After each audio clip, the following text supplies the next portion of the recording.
Hey everybody, welcome to the SkyLounge. Here to review some Vegas Golden Knights action as we win 5-3 against the Tampa Bay Lightning at home, T-Mobile Arena inside the Fortress, boys and girls. Holy shit. The Tampa Bay Lightning were coming into T-Mobile Arena with an 11-game win streak. And yeah, I was worried. I'm not going to lie to you, boys and girls. You got the likes of Kucherov, Stamkos, Hedman, and Vasilevsky coming into the building. And the way our defense has shown out the last few games, it was a bit worrying. Yes, we did get that 1-0 win against the New York Islanders, which felt great. But the other games I felt, defense is a little bit troubling. And this game,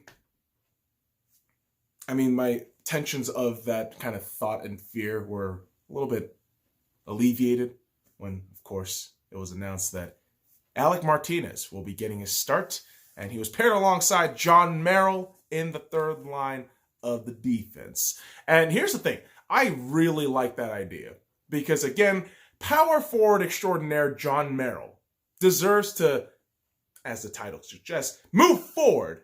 So you need a stern, steady veteran defenseman to hold the reins back, chill out, and do his job, which Alec Martinez, spoiler alert, boys and girls, did really fucking well. And so here's the thing. Vegas coming into this game 3-0 at home. Their home crowd is behind them. And yes, I did not attend the game tonight, but you get to witness the incredible atmosphere just from the television. And you know what it feels like. You've been there. And if you haven't, I would absolutely suggest anybody to fly over to Vegas, rent a hotel, get a game to a Vegas Golden Knights home game. It is incredible. It's great. But here's the thing. When you concede the first goal at T-Mobile Arena, it gets real quiet and antsy. Okay? People start murmuring a little bit too much. They all get a little bit all up in their face. And it's Shattenkirk who gets the goal 7 minutes and 2 seconds into the first period. And, you know, it's a little backhander that's almost not gonna go in, but Nick Holden is right there to fucking have his skates plop that shit in right behind Fleury. And you're just scratching your fucking head like, how the fuck did we just concede that shit? And of course, you watch AT&T Sportsnet, they have the great manners to show you all the stats. Oh, Tampa Bay is 23 and whatever when they are scoring first. I'm thinking, don't give me that fucking stat. And then immediately after, Vegas Golden Knights 9-16 or some bullshit like that after we concede the first. I'm thinking, no. This is Uncle Petey De Pablo. Something good is gonna happen. Something is gonna happen. And boys and girls, it didn't for quite some time in the first period because it's Nick Holden's little brain fart of a mistake that digs the hole early. But it's further perpetuated by John Merrill, who takes the hooking penalty. Thankfully, the Vegas Golden Knights killed that penalty off. Fleury with massive saves. And again, I would look in that period and think, man, if Nick Holden didn't kick in the fucking puck, maybe Fleury had a chance of a shutout tonight. Who knows? But able to kill off that penalty. And the Vegas Golden Knights are heading into the latter, 3-4 minutes of this period. And strangely enough, I mean, things are picking up a little bit more. The fellas are getting the fucking puck, better through the neutral zone. And this is where new guy Alec Martinez, boys and girls, scores in the 18th minute of this game with about 2 minutes left in this first period. And it's off of a fucking slap shot rebound, which Martinez is able to find and just net it right behind Vasilevsky. And it's so weird because Alec Martinez actually scored his only other goal this season as an LA King in T-Mobile Arena. So let that one sink in. This is his second goal of the season in Alec Martinez, and he's only scored twice at T-Mobile Arena. Holy hell, that is just some weird shit. But you know what? I will take that equalizer any day. And Alec Martinez just adding that instant impact to end the first period was such a relief. It really was. I mean, you have all these cats, obviously, in the social media circles watching these moves happen, right before the trade deadline, which is on Monday. And we all have our, couch GM opinions. We all do. But I think, honestly, this move, not just because of what it did with this equalizer, was it good? I mean, it's good in the sense that we have another veteran defenseman that we can rely on. And I mean, I love Derek England, I do, but there were moments in this season where you just look at him, and just pocket moments of the season where you're just looking at him thinking, ooh, that's a real big worrying sign of age. But here's the thing. Alec Martinez in there, $4 million, maybe a bit steep because of his contract that still remains until 2021, I believe. But you head into the second period, feeling confident, getting that goal in, getting the crowd into it. But what happens, kids? What happens? Well, one thing, Mark Stone did not return in the second period because he took a stick from Shattenkirk, and that was worrying. But he came back in the second period, thankfully, so bullet dodged. But what we didn't dodge was another fucking penalty. So, yeah, Chandler Stevenson, unfortunately, gets a stupid penalty. But curiously, the Vegas Golden Knights actually had two great shorthanded opportunities in that penalty kill. So you felt the momentum shift into Vegas' favor, especially with that Alec Martinez goal. And then you have just the wonder of Paul Stastny netting the go-ahead goal at 6 minutes and 45 seconds into the second period. And it's Marshy who actually more or less like quarterback fucking tosses the goddamn puck from the defense. And it's Nate Schmidt to Smith to Stas, which in the sequence of how this should happen, it's brilliant to watch. If you can watch it on YouTube or Instagram or wherever, make sure you check it out, because it's Schmitty who makes a beautiful little outlet pass to his left-hand side on Riley Smith. Riley just just slings it past right to Vasilevsky's area, and Stas is just able to just deflect it right on in. And you have to just kind of feel for Vasilevsky at this point. These two goals, yes, you could probably look at Vasilevsky at that first goal thinking, you're a bit out of position. But his defense did him no favor. And they just didn't. And that, for Paul Stastny, marked his 250th goal in his career. So congratulations to your 250th goal. Just absolutely astounding stuff.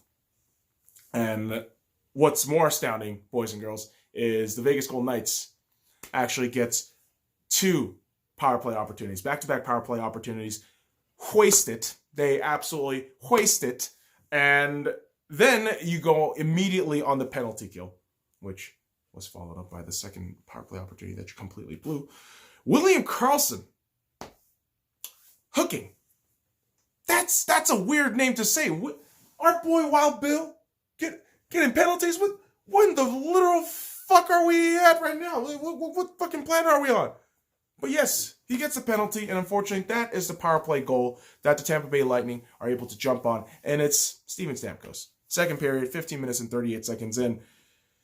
I mean, he shoots from the point, and it's again deflected off of Holden, and you just left there just thinking, oh, why can't we just not take dumb fucking penalties? I mean, yes, some of these penalties could be called misfortunate byproduct of circumstance, perhaps. But you know what, man? It was just frustrating to watch Holden more or less give away two fucking goals. Give 2 points, 2 goals to the fucking Tampa Bay Lightning. And as frustrating as that was, the body language from the Vegas Golden Knights player tonight was pretty remarkable. I mean, they just had this aggressive style of play, wanting to go at it. And here we are, 1 minute after the Steven Stamkos goal on the power play.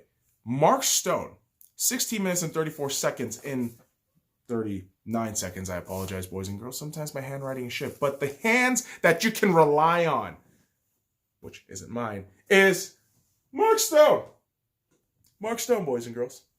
Because Mark Stone is netting this puck in, which is a beautiful start from Alec Martinez, who 2 points on the night, boys and girls. Alec Martinez with 2 points on the night.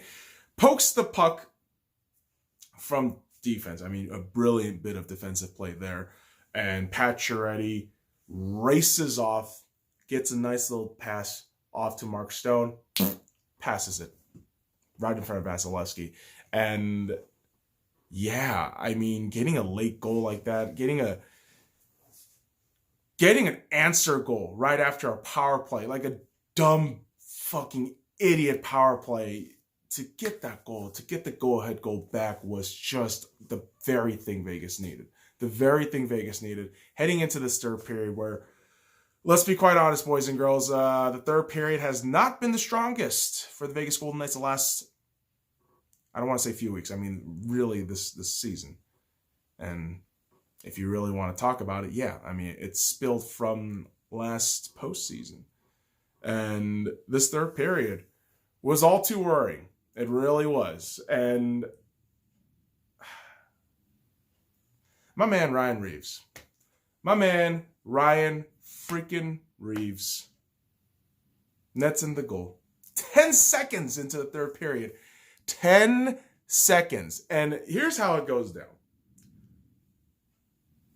I saw it as like a posterizing play in basketball where a man just drives himself inside the paint and goes in for a fucking hard dunk with the dude right next to him, maybe below his ball sacks, maybe on his fucking chest, but there is a man taken down with him. R.I.P. to whoever had to defend that guy in the poster. But here's the thing, boys and girls. In the realm of hockey, in the realm of the Vegas Golden Knights, this was Ryan Reaves taking on Coburn and making him his bitch. Just dragging him around.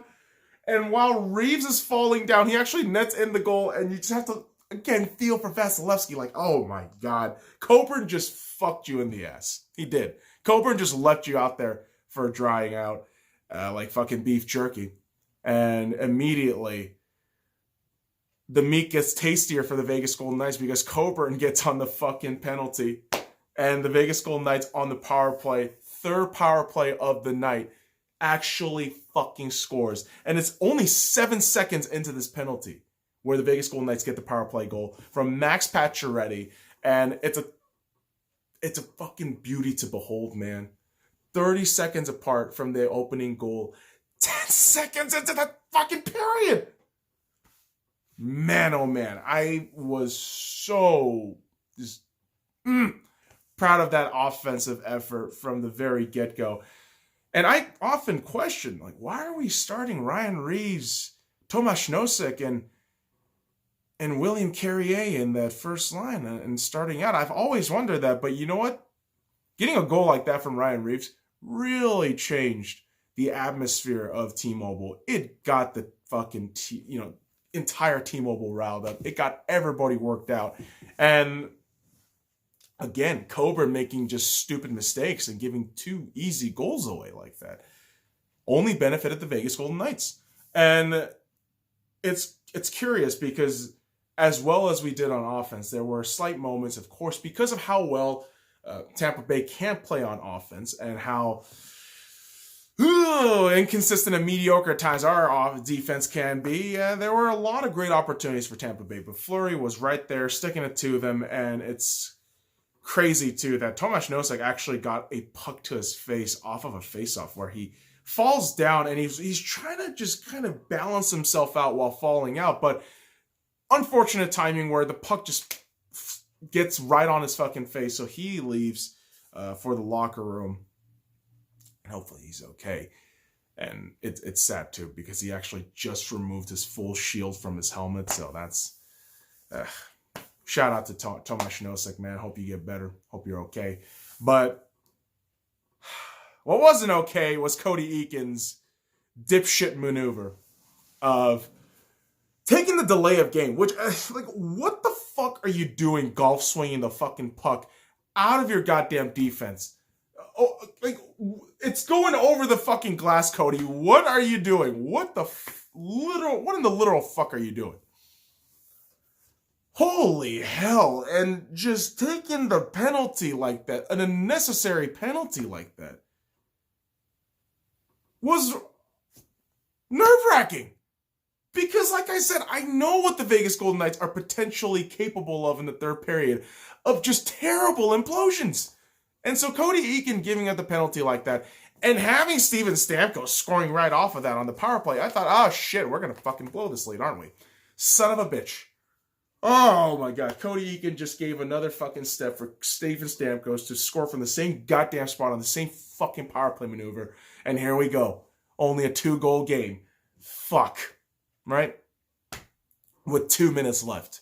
Of course, Vasilevsky skates to the bench, and Tampa Bay had some great chances.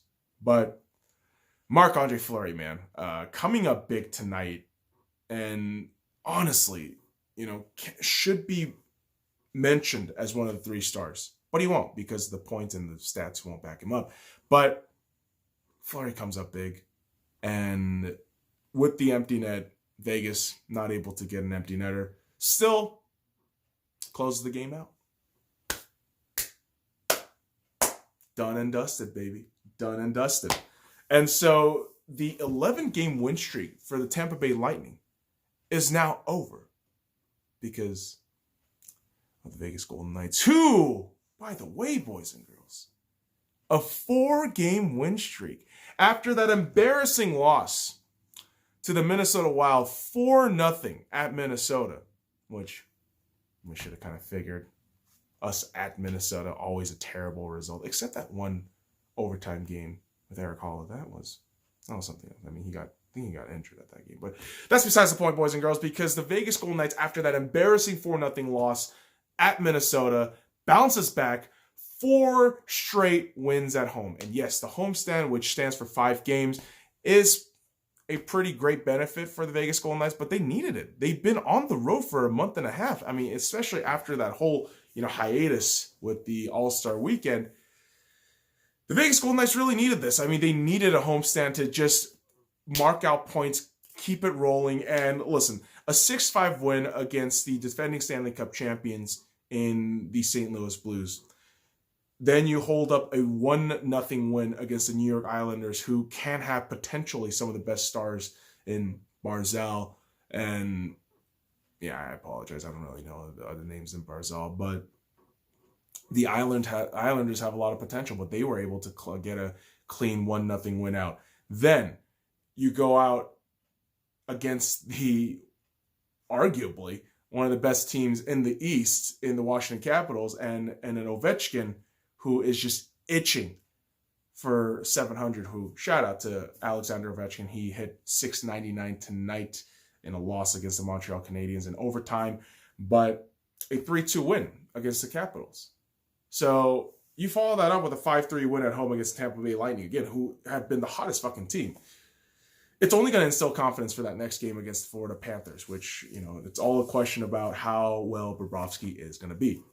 And in this game for Tampa Bay Lightning, boys and girls, I got to say, Andrei Vasilevsky was immensely impressive. 28 saves on 33 shots, an .848 save percentage. Now, the save percentage in the numbers will never suggest that he was a great goaltender in this game, right? I mean, that's just how numbers go, boys and girls, and this is why stats mean nothing without context. And let me provide the context for you. Vasilevsky's defense was absolutely awful. His defense, I feel like, legitimately gave up like 2-3 goals easily. Where, yes, maybe 1 or 2 of them, you can't look at Vasilevsky and think, maybe you should have had that one. But I think he played an outstanding game. I think he kept the team in as close as possible till the very end of the third period. And it's really crazy to think that a team like the Tampa Bay Lightning can be stupid like this. It is crazy. I always find it amusing whenever I see Tampa Bay struggling against the Vegas Golden Knights. And this is a team I have actually watched outside of the Vegas Golden Knights at Staples Center, funny enough, against the LA Kings. Where Dodgers and Lakers are, and where Alec Martinez came from. But I remember watching the Tampa Bay Lightning at Staples Center thinking, wow, this is a great club. This is a great team. And that was back in 2017. And so now, realizing what they have been through, the sweep last season, how they had a rocky start this season, and how they're going about this, 2 separate 10-plus game win streaks. I find them impressive, yes, but they are a team that I now look at and think, what are you going to do in the playoffs? What are you going to do when the playoffs roll around? Because I know what you can potentially do, implode. So for Tampa Bay, this is a good thing that you lose. You take away the win streaks of the overinflation of, we're good again. Like, that shit doesn't get in your fucking head. Remember what happened last season. That's a constant thing Tampa Bay has to remind themselves. Remember what happened last season. Remember what happened last season. And in the same token, I mean, the Vegas Golden Knights can take, notes on that too.